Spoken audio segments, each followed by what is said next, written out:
Тэр нэг ишлэлээр уншия. За би нэг ишлэл, нэгдүгээр ишлэлээс, за та бүхэн маань хоёрдугаар ишлэлээс уншия. За иш үзүүлэгч хөвгүүд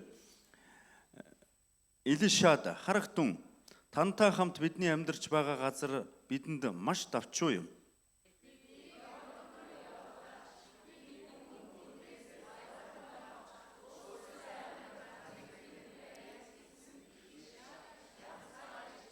Амен. Тэгэхэд нэг нь зарц нартайгаа хамт явж таалаач гэхэд Илиша би явна гэв.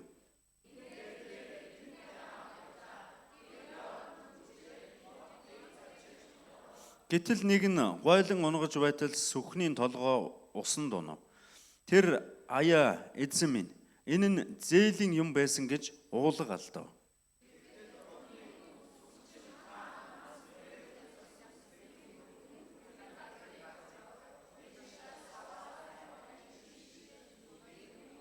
За бүгд хамт уншия. Тэрээр гаргаад ав гэсэнд тэр хүн гар сунган сүхэ авваа. Амен.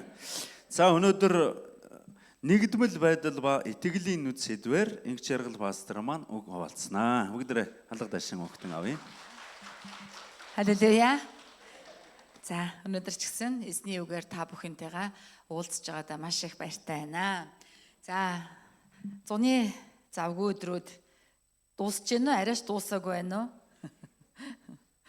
Намар болчдээ гэтгсэн чинь манай хүү юу 100 стэйж гэдээсэнгүй баг намар болж байна миний хүү гэсэн чинь 100 ингээд дуусчихж байгаа юм уу гэдээсэн. За ямар ч байсан эзний нэгүслэр өнгөрсөн 7 хоногт гэр бүлэрээ хамтдаа 2 хоног амраад ирлээ. Энэ бол бас их ховорхон байдаг цагуудын нэг байлаа амьдралд маань. Яг гоо гэр бүлэрээ явдаг ч гэсэн яг одоо бүхлээрээ ч юм уу ингэж явж ирсэн удаа за байхгүй гэж хэлэхгүй л дээ. Гэхдээ ховор байдаг. Энэ удаа бас их сайхан цаг өнгөрсөн. Бусад бүх үйлчлэлүүдээс энэ үйлчлэл, энэ гэр бүлийн үйлчлэл харьцангуй амархан байсан. Яагаад гэвэл гэр бүл болохоор тийм ээ нэг хичээх шаардлагагүй өөрөөрөө ингэ байхад илүү амар, илүү сайхан байсан. За яг эндээс өнөөдрийн үгийн эхний хамгийн гол санаа гарч ирж байгаа. За бид нар өнөөдөр хамтдаа 2 дугаар хаад номноос үзэж байна. 2 дугаар хаад номн дээр ялангуяа Элишагийн хийсэн гайхамшгуудыг аваад үзэх юм бол үнэхээр юр бусын байдаг. Яаж ийм гайхамшиг хийсэн болоо гэж бодмоор. Тэгээ би энэ хэсгийг унсны дараа энэ хэсэг дээр зөвхөн сүхийг одоо тий модоор хөвөлсөн гэдэг ганцхан л зүйл байхгүй дээ. Ямар нэг өөр санаа заавалжгүй байх ёстой гэж би ухаж унссан, залбирсан. Тэгээд энэ байсан юм байна гэдэг одоо санааг олсон байгаа. Тэгэхээр нэгдүгээрх нь бол бид хамтдаа байх ёстой тул бидний зам давчуу болтго юм байна. Би гэр бүлээрээ байхад гэрийнхээ 3 хүний учрыг олцгол юм бол болчихж байгаа. Амархан байлаа. Тэгэл бус цагт нь миний цаг. Бид нар цуглаанаараа хэрвээ үйлчлэлийн багаараа эсвэл одоо илгээлтээр явсан бол мэдээ сайхан байх байсан. Гэхдээ дор ээж 10 эдийн хүнтэй ажиллана. Тэгээд ирж байгаа хөдөөний тий одоо нутгийн итгэжтэй бас ажиллана. Тэгвэл илүү давчуу нарийн зам байх байж. Харин гэр бүлээрээ ингэж явхад илүү өргөн удам зам юм байна гэдгийг анзаарсан байгаамаа. Өөрөөр хэлэх юм бол Есүс хэлсэн амьруу хөтэлдэг хаалган хавчиг зам нь нарийн нэг ёсны давчуухан амьдралаа гэж хэлж байгаа. Тэгээ яагаад юм болоо? Хүмбэр хуваагчээгээд бие дагаад тийм ээ цуглаан гэхгүйгээр амьдрал илүү амар байх юмсан. Гэхдээ Бурхан биднийг юу гэж хүсдэг вэ? Хамт олноороо нэгдэн нийцэн зогцож нэг хүн шиг сэтгэж хөдөлж нэг сүнс нэг баптизм нэг итгэл дотор нэг биеийн олон эрхтэн болж амьдраа гэж хэлж байгаа. Тэгээ энэ нь сансан шиг амархан биш учраас Есүс энэ замыг хавчиг хаалга нарийн зам буюу давчуу зам гэж хэлсэн байгаамаа. Тэгвэл өнөөдрийн бидний уншсан хэсгийн эхний хэсэг дээр тэдэж давчдсан байгаа. Тэд гэдэг нь хинбэ гэвэл иш үзүүлэгч хөвгүүд. Өөрөөр хэлэх юм бол Элиша иш үзүүлэгчдийн сургуулийг одоо сургууль маягийн юм бүлгэллийг удирддаг байсан. Иш үзүүлэг суралцдаг залуу хөвгүүдийн дугуйлан маягийн бүлэглэл байсан. Энэ бүлэглэл бол дор хаяж 100 хүнтэй Тэгээд энэ бүлэглэл бас ингээ хамтдаа амьдардаг, хамтдаа идэж уудаг, хоололдог. Бас тухайн цаг үед бол яг Ахаб хааны одоо хойд Израилийн хувьд бол ноёрхлын цаг үе байсан учраас иш үзүүлэгчдийг маш их хавчиж гадуурхдаг ийм одоо цаг үе байсан шүү дээ. Тийм учраас тэд нар ямар байсан гэвэл ерөнхийдөө өлмөн зэлмүүн ядуу зүдүү тарчгах нь одоо амьтан хүний өгсөн нэг жижигхэн нэг хитгэн арва энэний өмнөх хэсгээр 4-р бүлгийг унших юм бол нэг хүн арвагаа хураагаад нэг жоохон арваа нэг атгахан нэг гурил авчирж өгсөн чинь Илиша одоо өөрийнхөө зарцтай наатга хүмүүс хоол хийгээд өг гэсэн чинь нөгөө зарц нь иймхэн эмээг би 100 хүний өмнө тавих юм уу эн чи юу болох юм бэ гэж хэлсэн. Илиша зүгээр эзний үгийн дагуу хийвэл идээ цадна гэсэн байд юм. Үгийн дагуу хий гэсэн чинь хоол хийгээд өгсөн бүгд идээ цадсан тухай бичсэн байгаа. Өөрөөр хэлэх юм бол тэд ерөнхийдөө одоо тий ядуу зүудийн хүнд хэцүүх нь ийм одоо амьдралаар амьдрдаг байсан байгаа. Тийм учраас тэд нар яасан бэ? Энэ одоо сургуулийн амьдрал, энэ эзний үгэнд суралцах амьдралдаа давчдсан байгаа. Хэцүү юм аа. Яаж ингэж амьдрах юм бэ? Болмоор байна. Болдог ч юм билүү гэсэн бодол тэдний дотор байсан байгаа. Тэгээ зогсохгүй тэдний багш болох Илишаач үнэндээ тэднээс нэг ялгараад байгаагүй. Хэдий багшин боловч бараг л адилхан шахуу ялгаагүй. Илишаач өөрөө маш их одоо ядарсан ийм одоо амаргүй байдалд байсан. Өөрөөр хэлэх юм бол тэд нар бүгдээрээ энэхүү давчуу амьдралаасаа халширсан байсан. Халширсан. Тэд бүх цаг үеийн хамгийн агуу бурхны хүн Илишагаас суралцж байгаа ч гэсэн яг үндэ тэдний зам одоо халширмаар хэцүү байсан. Тийм учраас тэд хамтдаа амьдрах илүү том байшин барья гээгүй. Харин бид яваад гойлн унгаагаад өөрсөдөө амьдрах байрыг барья. Тус тустай амьдрах байраа өөр өөрийн байраа барья гэдэг нь нэг үгээр хэлэх юм бол салаад явъя гэж байгаатай баг адилхан тийм ээ. Уг нь бол тэд хамтдаа нэг том цуглаан бариад бөөнөөр одоо эсвэл нэг том сургууль бариад дотуур байр бариад бөөнөөр амьдрья гэсэн бол арай өөр байх байлаа. Гэтэл бид нар одоо тийм ээ 1-3 дугаар ишлэгийг харах юм бол хэлсэн байгаа. Бид 2 дээр хэлсэн биднийг Йордан руу явуулаач.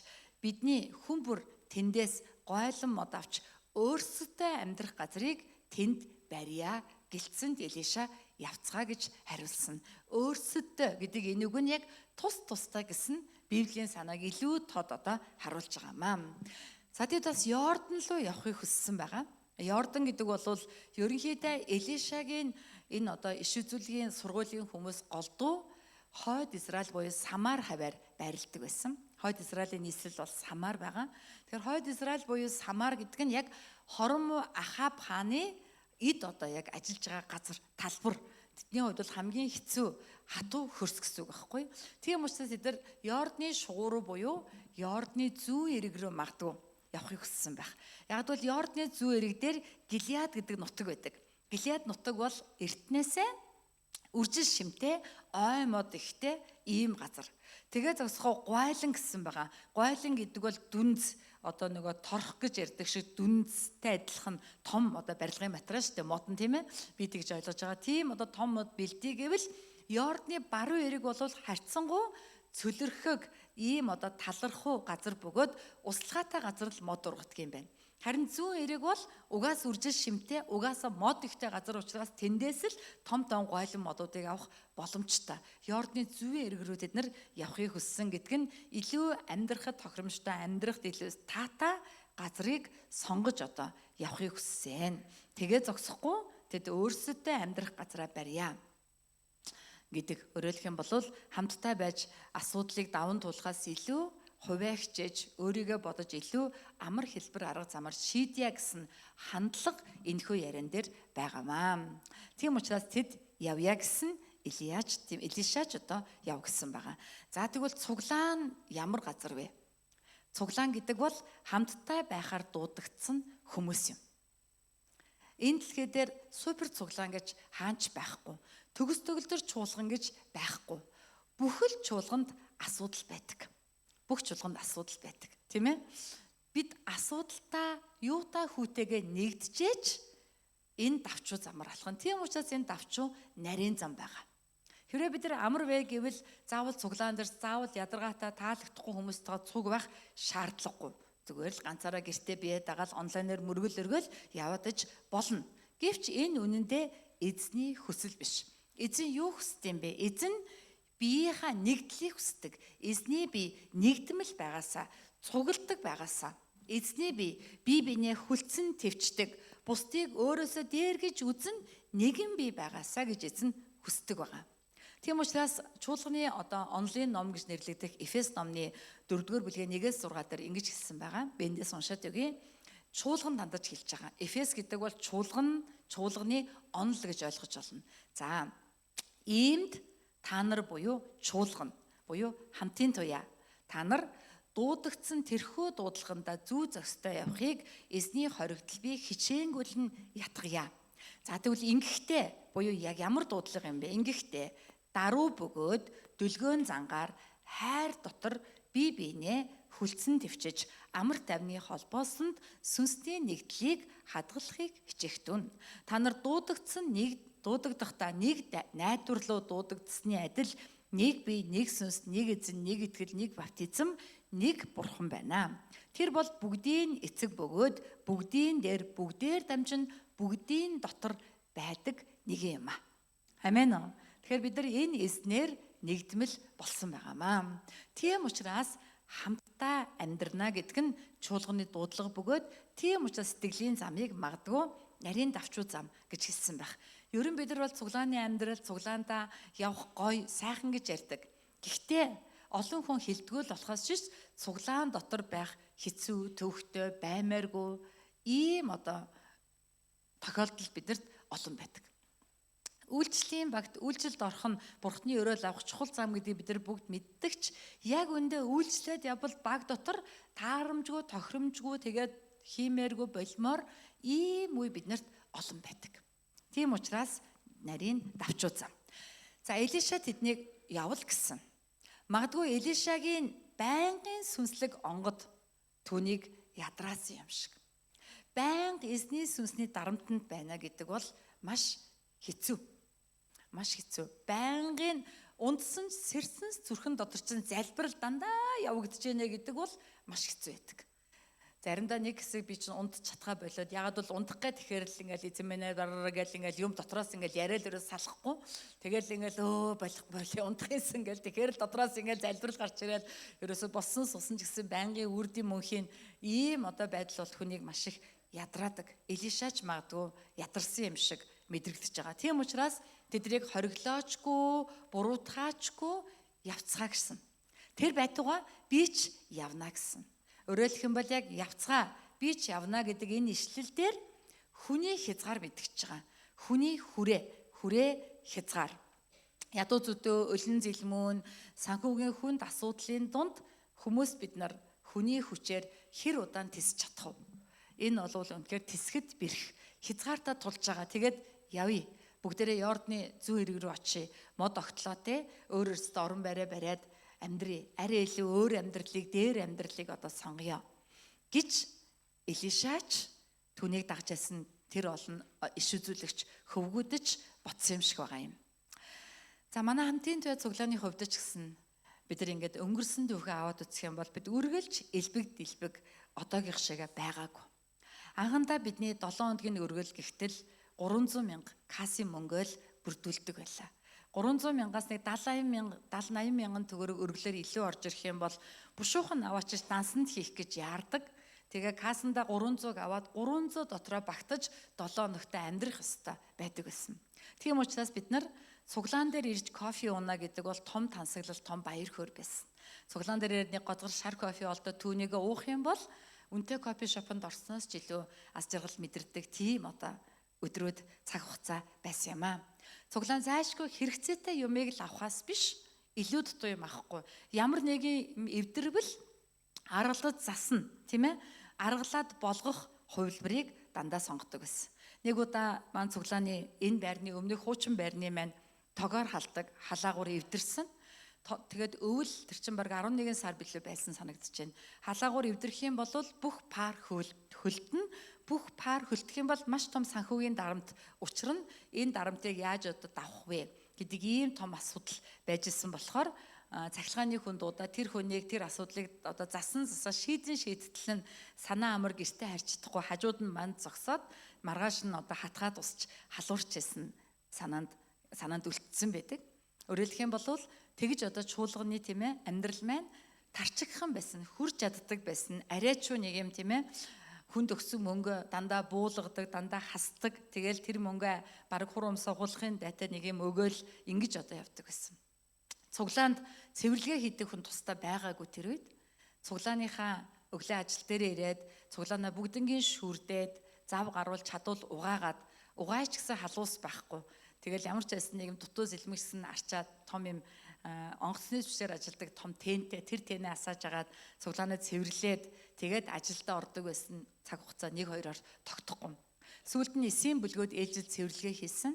Тэгсний дараа цэвэрлэгээний үйлчлэл гэж гараад миний л мэдхийн манай сумьягч бараг 4 жил цуглааны цэвэрлэгээний үйлчлэлийг хариуцаж ингэж үйлчилж байсан. Тэгсэн гисэн ч тийм байсан ч тийм давчуу, тийм ядармаар, тийм хэцүү байсан ч бид хамтдаа байхыг эрмэлздэг байсан. Цуглаан дээр эс хийхийг ятгадаг байлаа. Цуглаан дээр ирж цуглахыг ятгадаг байлаа. Хүмүүсийг цуглаан дээр ирвэл баярлдаг байлаа. Цуглаан дээр ирүүлэхийн төлөө үргэлж ямар нэгэн алхмуудыг хийдэг байсан. Манай эсийн бүлэг ихтэл 3 өдрийн 11 цагаас цуглаан дээр цуглардаг байлаа. Заримдаа 1 хүн, заримдаа 2 хүн, заримдаа 4-5 хүн, заримдаа бараг 10 хэдүүлээ ирнэ. Сандлыг нь тойрож тавиад санал бүрийнхэн дээр гар тавь залбираал хідэн хүн ирэх болоо гэж хүлээгээл хідэн ч хүн ирсэн бай чин сэтгэлээсээ хийгээл эсийн бүлгээ авч явдаг байсан өдрүүд бараг дурсамж болоо тий ард үлдсэн юм шиг. Магадгүй хэрэг тэр үед болио ингээх алфтай юм уу ингэж амьдрч чадахгүй дэндүү давчуу байна гэд ингээ болсон бол одоогийн би болохгүй байх байсан баг. Магадгүй хамтын төвөө цуглаанд өөр пастортаа явж яс тийм ээ болох байсан байх. Хэрэг тэгсэн бол одоогийнхаа энэ дүр төрхийг олох байсан ч юм уу үгүй ч юм уу хэм итгэлээ. Тийм учраас хайртай ах トゥ нар минь ээ хамтдаа нэгдмэл байдал дээр суралцъя. Бид нар анхны сэтгэлээ гээхгүй байцгаая. Хичнээн давчуу байсан ч хичнээн хэцүү байсан ч хамтдаа цугладаг, нэгдмэл байдаг, нэг чуулган, нэг бие, нэг эс, тийм ээ? Нэг одоо үйлчлэл гэдгээ санаж хамтдаа цуглаж бүрэлдэхийн төлөө цаг мөч хорон бүрд хичээж амьдрцгаая. Анхны тэр зүрх сэтгэлээрээ чуулганаа хайрлан нэгдмэл байцгаая. Магадгүй заримдаа алфтай юм биш дээ гэж бодогдож болох юм. Гэхдээ яг үнэндээ бол алфтай байхгүй. Энэ бол бидний үүрэг юм.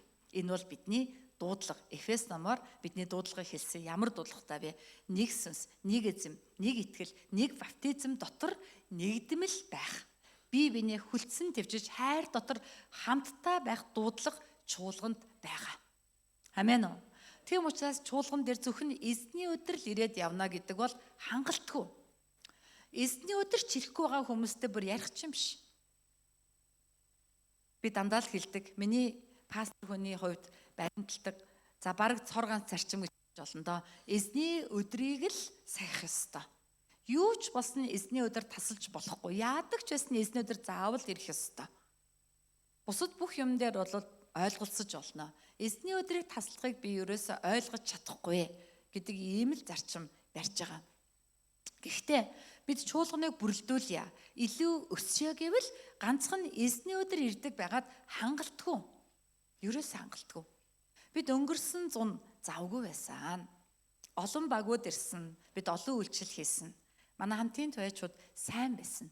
Гэхдээ нийт хамтын туяа цуглааны итгэгчдийн ойролцоогоор 30% нь л энэ бүхэнд оролцсон. Цаад 70% нь тэгтлээ оролцоог. Хол байсан. Тийм болж тээ. Тэгээ юу? Тэгээд өнгөрөө юу?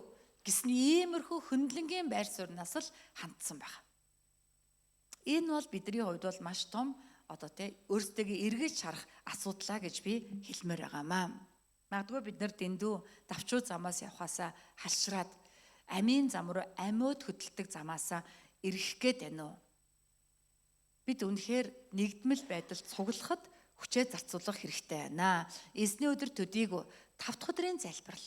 5 дахь өдрийн залбирал дээр хамтын туяа цуглаан үргэлжийн мөнхөд залбирдаг байсан олон хүн ирэхийн төлөө. Хизэнээс ч юм энэ залбирлыг хийхээ болсон.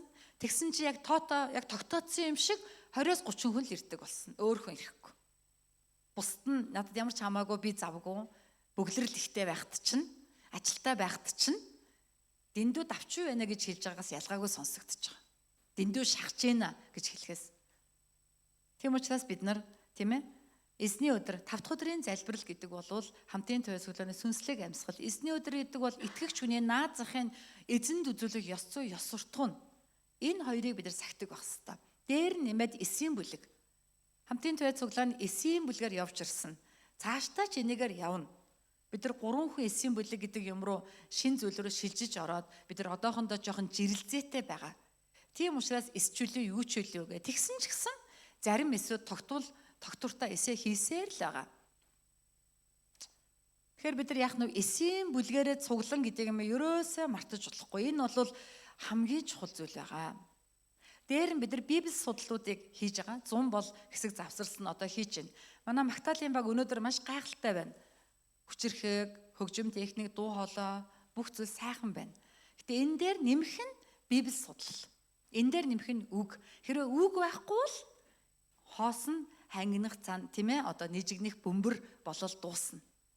Тийм ээ? Хүүхдийн цуглааны багшаа библи судлал, залуучдын үйлчлийн библи судлал, эсийн бүлгүүдийн тийм ээ цаг хуваалцах цаг. Бид нар энэ бүгдийг мартаад байвал чуулган өнгөрсөн хугацааны хичээл зүтгэлээсээ бууж байгаа гэсэн үг, уруудж байгаа гэсэн үг. Яг л энэ иш үзүүлэгч хөвгүүч шиг тийм ээ Элиша шиг бид нар бүгдээрээ энэ замаар явхаасаа ядраад давчтаад болио Йордны шугуу руу явъя. Илүү амар хэлбэр, илүү жоохон арай нэг жоохон амар хэлбэр байж болохгүй мó? Арай л дэндүү давчгүй юм биш үү? Гэдэг ийм байр суурь бидэнд байгаад байгаа юм биш үү? Энэ бол буруу юм аа. Энэ бол буруу юм. Бид нар анхны сэтгэлээ гээхгүй байх ёстой.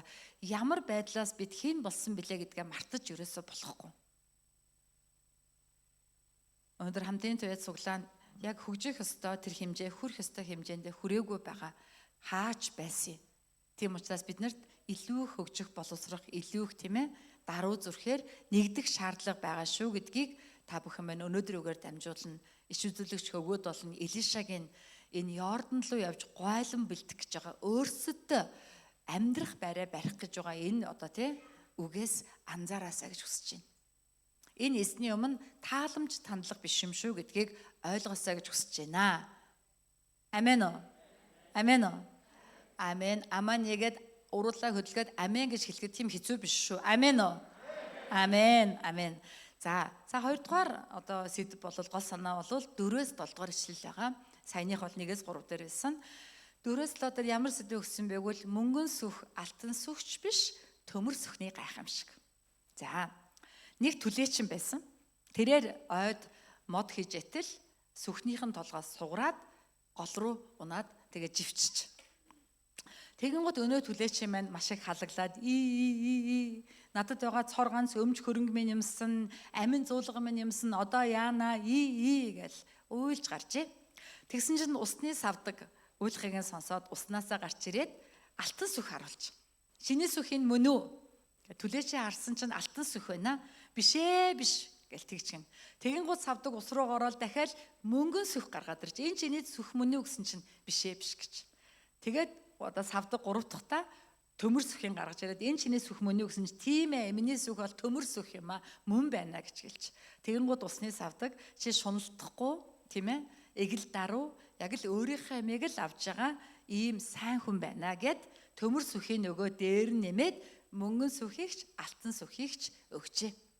Ингээд өнөө хүн чи яваад алтан мөнгөн сүхээ зараад асар баян болоод тосгондоо нэр алдартай баян хүн болж гинэ.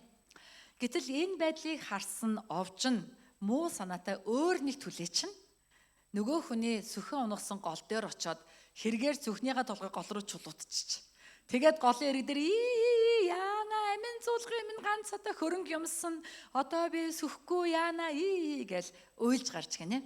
Тэгсэн чинь усны савдаг сонсоол гарч ирээл алтан сүх гаргаал энэ чиний сүх үү гэл тэгсэн чинь наадах чинь миний сүх гэд нэг орон санаатай шуналтай түлээчин тэгж гин.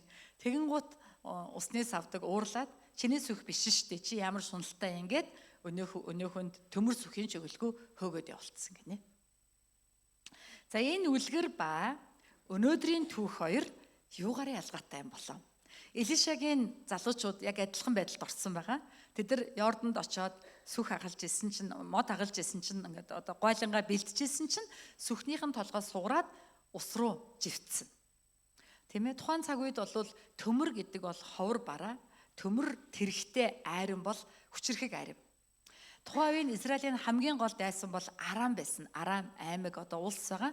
Арамчууд болохоор юугаараа илүү вэ гэхээр тэрэг моринууд нь юм төмөр юм одоо хуйг дуулахтаа тэгээд моринуудаа төмөр тэрэг хөлөлдөг, төмөр одоо зэвсэгтэй бамбай жадтай. Тийм учраас хүчтэй айран багхгүй. Тийм учраас Арамчууд Израилийг дандаа одоо айлгадаг, занл хийлдэг, алуу дотор өгөхгүй бол дайрын шүү гэдэг ингэдэг байсан байгаа. Төмөртэй л бол хүчтэй гэсэн. Гэтэл Элишагийн багийнх нь угаасаа ядуу зүдүүх нь амьтг үний өгсөн өглөөр амьдрдаг юм чинь юм байхгүй. Тэгээд яасан бэ гэхээр хүнээс сүх зээлдэж аваад түлээ хийжсэн чи хүний сүхийг усанд унгацсан. Өрөнд орох юм болчих. Тэгэл тэд нар юу гэж хэлсэн бэ? 5 дугаар ишлэлийг бүгд хамтдаа уншъя да. 5 дугаар ишлэл. Тэгтэл нэг нь гойл нь унгаж байгаад байтал сүхний толгой усанд унав. Тэр аяа эзэн минь ээ, энэ нь зээлийн юм байсан гэж уулга алдсан. Аяа эзэн минь энэ нь зээлийн юм байсан юм а гэж уулга алдаад. Одоо ингэ сандарсан байгаа. Тэгэнгүүт Элиша яасан байг бол хаахан унсъя гэсэн чинь энэ хавьд гэж заангууд одоо нөө сава гэдэг чинь юм хухай мод шүү дээ тийм ээ. Сава хуглаад ус руу шидсэн чинь өнөө сава чинь нөгөө сүхний толгой төмрийг усан дээр хөвөлчихөж байгаа. Тэгээд аав гэсэн чинь нөгөөх нь сүхээ авч байгаа. Энэ бол их сонь тийм ээ. Тэр хухай мод яаж тэр төмөр сүхийг хөвөлвэ гэдэг ийм одоо асуудал үүсэж байгаа маа. Бид нар заримдаа Библийг уншиж байхдаа яг өмнөх алт мөнгөн сүхний түүх шиг сэтгэн бодож унших гэдэг. Өөрөөр хэлэх юм бол сайныг хийвэл буян хурааж өрөөгднө. Мууг хийвэл хараагдана гэдэг ийм сэтгэхүүгээр Библийг уншаад байдаг. Ингэж хийсэн болохоор өрөөгдөж байгаа юм байна. Би бас ингэж хийвэл өрөөгдөх юм байна. Ингэсэн болохоор хараагдж байгаа юм байна. Би бас ингэвэл хараагдах юм байна гэдэг ийм сэтгэхүүгээр бид нар Библийг уншаад байвал бид нар Библийг буруу уншиж байгаа гэсэн үг. Ягаад гэвэл Библи тэгж ярьдаггүй. Хэрвээ Библи хүртэл тэгж ярил бидэнд ямар ч найдвар байхгүй. Бид бүгд хийсэн муу муухай үеийн хариуд там руу явахаас өөр гаргалгаа байхгүй болно.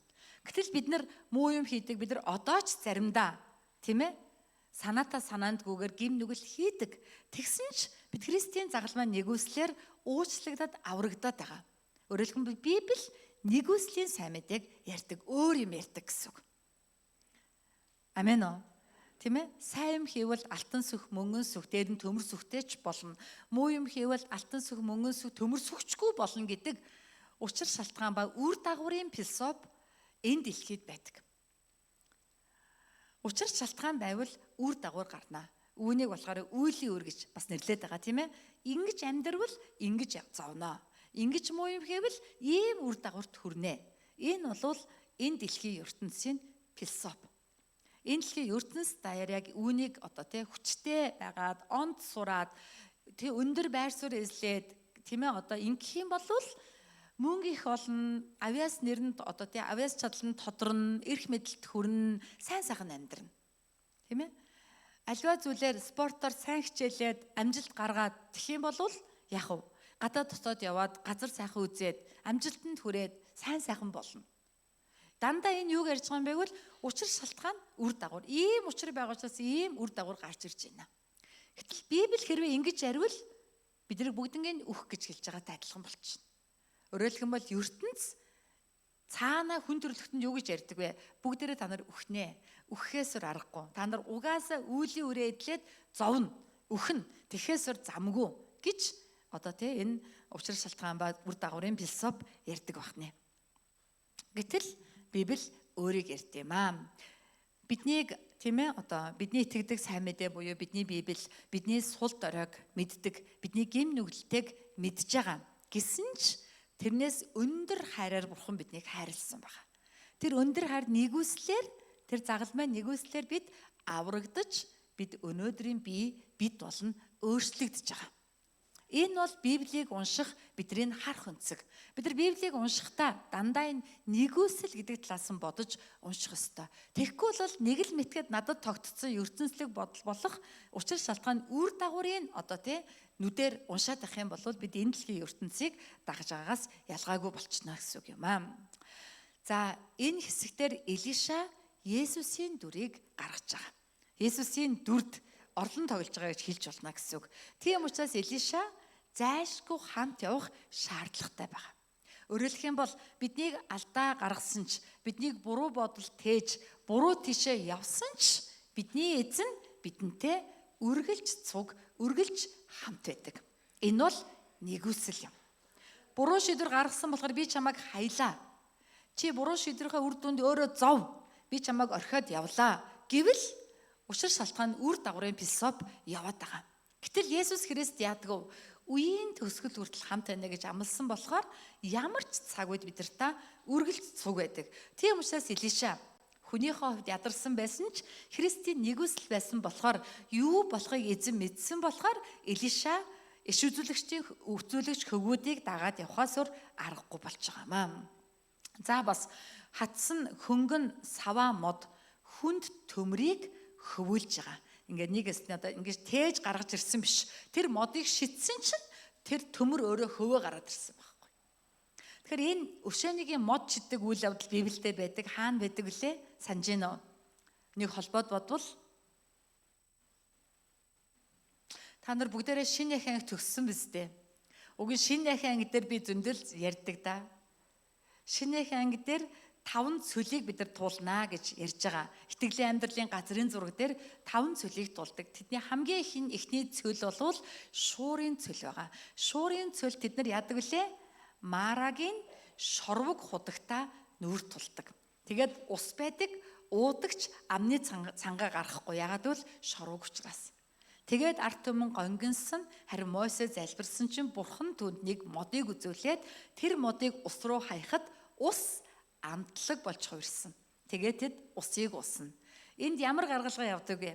Бид итгэлийн амьдралаар амьдраад тодорхой төвшөнд хүрээд ирэхээр биднэрт найдварын шилжилт хэрэгтэй болтгоо. Найдварын шилжилт. Яагаад гэвэл бид анхандаа сүмд ирэхдээ Есүс итгэх сайхан болно. Есүс итгэх юм бол өрөөгднө. Есүс итгэх юм бол эдгэрнэ. Есүс итгэл асуудал шийдэгднэ гэж бодож ертөнцлөг төвтэй, ертөнцлөг найдвартаа ирдэг. Энэ нь ч зөв. Тэгж явж байгаад эзнэр асуудлаа шийдүүлж явж байгаа тодорхой түвшинд хүрсний дараа бидний жинхэнэ найдвар бол Есүс итгэхэд бүх юм шийдэгдэх биш. Харин аль хэдийн надад өгсөн загалмайн сайн мэдээ, загалмаар над ирсэн мөнх юм байна гэж бидний найдвар энэ л асуудал гэдгээс энэ загалмаа руу шилжих ёстой. Тэр үед бидний амьдрал маараа шиг шорууг байсан ч тэр загалмаа нэгүслэр амтлаг болдго юм аа. Тэгвэл бид нар яадаг вэ? Шуурын цөлийг туулсан байх болно. Энэ бол итгэлийн амьдралын газрын зургийн эхний цөл шүү дээ. Эхний цөлийг даван туулах арга зам байгаа. Амен уу? Бид нар заримдаа христчин болоод амьдрал гашуун санагдах үе байдаг. Итгээгүй бол амар байсан. Итгэсэн чинь бүр илүү төвхтэй болчлаа. Бүтэнсэ өдөр болгоно явна, дээр нь үйлчлэл гэн, ирэл гэн, яал гэн бүр юу болчихваа, юу руу орчваа гэмээр. Гэхдээ ийм байх үед бидний найдвар юм хийж өгөөд юм авах биш. Энэ загалмаагаар аль хэдийн автсан болохоор энэ загалмай найдварыг бид нар ширтэн харах үед тэр бүх зам маань амтлаг болдог. Ядарсан ч аз жаргалтай зам болно хувирдаг. Энийг найдварын шилжилт гэж байгаа. Амен уу? Яг үүний нэг адил процесс явагдаж байгаа байхгүй юу? Өөрөөр хэлэх юм бол төмөр сүх живнэ гэдэг нь хүний хязгаар юм. Хүн яаж чадахгүй? Одоо хүн ямар ч аргагүй боллоо гэсэн үг. Яг энэ үед тэр саваа мод буюу тэр загалмай нэгүсэл тэр төмрийг хөвөлж гаргаж ирж байгаа. Бидний хязгаар дуусах үед, бидний хүч хүрэхгүй үед эзний нэгүсэл, эзний хайр илүү том хүчээр бидний амьдралд ажилдаг. Бид үүнийг эртхэн ойлгож хүлээн зөвшөөрөх нь чухал байдаг. Амен уу? Амен уу? Энэ хэсгийг яагаад энд ингэж оруулсан болоо гэж бодсон чинь үүний дараагийн хэсэг дээр Арамын цэргийн дайралтын тухай түүх байгаа. Бидний сайн мэддэг түүх байгаа. Арамын хаан нэг удаа ярьсан байгаа. Бид нар энэ Израилууд дайраад ерөөсөө дийлэхгүй байна. Энэ Израиль амар ядуу зүдүү, ядмаг те зэвсэвсэхгүй мөртлөө ягаад манай арим ялдгүй болоо гэтгсэн чинь юу гэж хэлдэг вэ? Хаантан минь ээ, таны тийм ээ өрөөнд дотроо зөвлөж байгааг одоо Израилийн хаанд мэдүүлдэг Бурхны хүн Израиль байдаг юм аа. Таны өрөөндөө ярьж байгаа яриаг тэр хүн Бурхны сүнсээр сонсоод хаандаа мэдүүлээд хаан нь тэрний дагуу арга хэмжээ аваад бид ялахгүй байгаамаа. Тэр одоо хин гэж нөхөр вэ, хэн бэ, юу бэ гэсэн чинь Элиша гэдэг юм аа. Тэр одоо дотаанд байна гэдэг ийм мэдээг сонсоод Арамын хаан яадаг вүлээ? Төмөр тэрэгтэй айрмаа дагуулад Элишагийн амьдарч ирсэн гэр байшинг бүсэлчдэг. Элишагийн зарц гарч ирээд Гехаз гарч ирээ харсан чинь хязгаар нарагдахгүй болно Арамын цэргүүд тойроо бүсэлдсэн. Яг л төмөр сүх усан живж байгаа юм шиг ямар ч найдваргүй үххээсөр аргагүй, живхээсөр аргагүй болж байгаа. Тийм учраас 15 дугаар 4-ийн 2 дугаар 6-ыг нь 15 дээр ингэж хэлсэн байдаг. Би уншаад өгье да. 15 дээр хэлсэн байгаа. Зарц нь за Бурхны хүний зарцнаар эрт босоод гадагш гартал харагтун морд болон тэрэг бүхий их зэрэг хотыг бүслээд байв. Зарц нь Элишад аяа эзэн минь бид яах вүлээ гэж хариулв. Яах вүлээ гэж асуув. Өөрөөр хэлбэл түрүүний 5 дээр аяа эзэн минь энэ нь зээлих юм а гэдэгтээ яг адилхан уулга алдж байгаа. Аяа эзэн минь бид яах вэ? Ингэж хэлснээрээ Библи бидэрт юу гэж ярьж байгаа вэ? Сүх живж байгаа Арамын цэрэг, төмөр тэрэгтэй цэрэг Элишагийн амьдарч байгаа Самар хотыг бүсэлж байгаа хоёр яг адилхан юм а. Чиний амьдралд чиний хүч хүрэхгүй, чи яаж чадахгүй нөхцөл байдал орхон яг энэ нөхцөлтэй адилхан юм а гэдгийг биднэрт цаагаараа хэлж өгч байгаа юм а. За, тэгсэн чинь Элиша яасан бэ? Элиша хариулсан байгаа. Бүү ахтун, учир нь бидэнтэй хамт байгчт нь тэдэнтэй хамт байгчтаас илүү олон юм а. Тэгээд Элиша залбирна. Өө эзэн минь ээ, түүнд харуулахын тулд нүдийг нээгээч гэжээ. Эзэн зарцын нүдийг нээж тэр харав. Харагтун Элишагийн бүхий л эргэн тойрон дэх уул нь галан морд тэргээр дүүрсэн байлаа. Энэ галан морд тэрэг бол юу вэ? Хатсан саваа мод буюу бидний загалмай юм а. Загал маань найдвар, загал маань нэгүсэл юм а. Амен уу? Бидний амьдрал эргэн тойронтэй яг живмээр, яг үхмээр, яг эслэгдмээр, яг нурмаар ямар ч найдваргүй, ямар ч нэмэргүй юу ч хийгээд боломжгүй мэд ийм нөхцөл байдал байх нь мэдээчийн зүйл. Хэвийн үзэгдэл. Яагаад гэвэл бид нар нарийн давчуу зам руу явж байгаа. Амийн зам руу алхаж байгаа. Тийм учраас бүх юм сайн сайхан байна гэж өрөөсөө битгий бод. Угаасаа асуудалтай байх нь зүү тогтол. Эн чинь зөв гэсэн үгнийг ясна. Гэвч бидэнд түүнээс илүү том юу байгаа вэ? Нэгүсэл байгаа. Амен. Биднийг тойрон хүрээлсэн байгаа аймшигээс илүү том нэгүсэл буюу илүү том галан морд тэрэг бүхий айрам, Бурхны айрам тийм ээ бидэнтэй цуг байдаг. Эзний хүчрхэг сүнс, эзний агуу том нэгүсэл бидэнтэй цуг байдаг учраас бид хангалттай ялдаг, хангалттай даван тулдаг юм а. Амен. Тийм учраас бид нар шалтгаан үр дагавраар Библийг уншиж, шалтгаан үр дагавраар альвааг тайлах боломжгүй. Хэрвээ тэгш тайлах юм бол Бурхны хувьд дэндүү шудраг ус, Бурхан дэндүү гомдолтой байх бол. Яг л бидэнд асар том нэгүслээ өгчөөд байхад бид нар тэр нэгүсэлд итгэхгүй, түүнийг харах итгэлийн нүдгүү сохроосоо болоод ингэсэн юм чи ингэж л таараа, тэгсэн юм чин тэгж л таараа гэд яриад байвал хэрвээ би Бурхан бол үнэхээр гомдолтой санагдана. Тийм үстэй. Амен уу? Амен уу? Тийм учраас бид нар тийм ээ бие нэгдлийг хадгалан хамтдаа цуглаж, нарийн давчуу зам гэдгийг санаж, өөрийгөө илүү дайчлан, хувиа хичээхэ болж чуулган босч ээж сэргэлт ирдэг. Чуулганаар Бурхан ажилдаг. Чуулган нурвал юу ч байхгүй. Энэ чуулганыг босгоход таны өрөг чухал. Бидний өрөг чухал. Бидний хүмбэр чуулган төвтэй, цуглах дуртай, цуглаан дээр ирдэг. Энэ амархан биш, хэцүү. Сонин хүмүүс байгаа.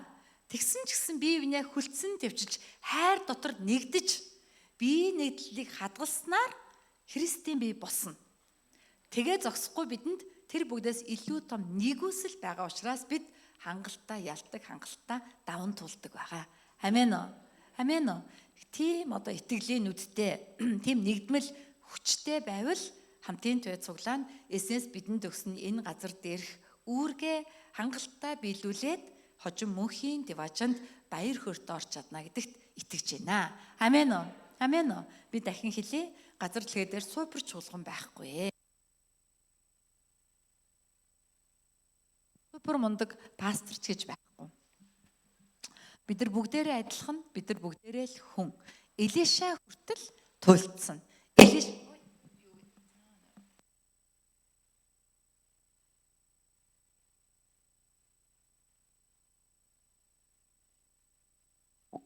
Элиша хүртэл туйлдсан. Элиша болвол Элиягийн тослогоог 2 дахин авсан иш үзүүлэгч байхгүй.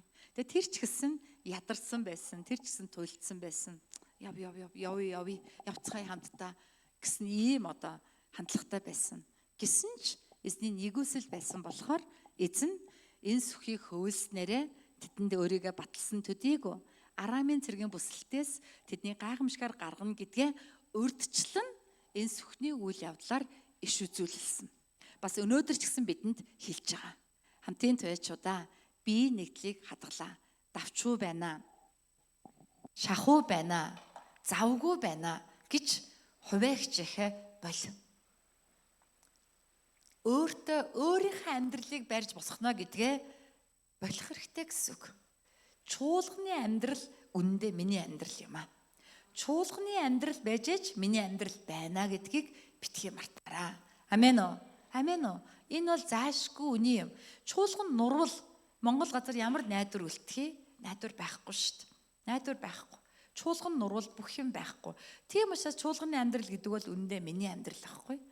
Амен уу? Амен. Тийм учраас бид энэ ухамсараар биеийн нэгдлийг хадгалдаг. Тэгээд илүү том нэгүсэлд итгэн найдаж, давчуу, нарийн, хэцүү, төмөр сүх живж байгаа байсан ч гайхамшигт итгэн, төмөр сүхний гайхамшигт итгэх итгэлийн нүдтэй байцгаая гэж та бүгдийгээ ерөөж гин. За магтаалын баягийг урьж байна.